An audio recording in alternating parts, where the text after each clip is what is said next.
के जातिवाद न नेता चुनो, चाचा भैया बतिया सुनो।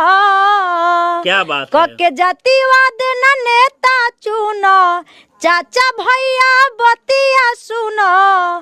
बेग उठा के कबले जइब बम्बे दिल्ली बेकार में। कर आंदोलन मांग कर कारखाना लगो यूपी बिहार में।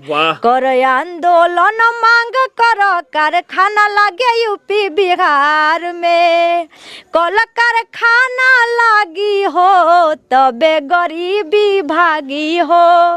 लड़ब लड़ाई तबे नु बिहार के किस्मत जागी हो।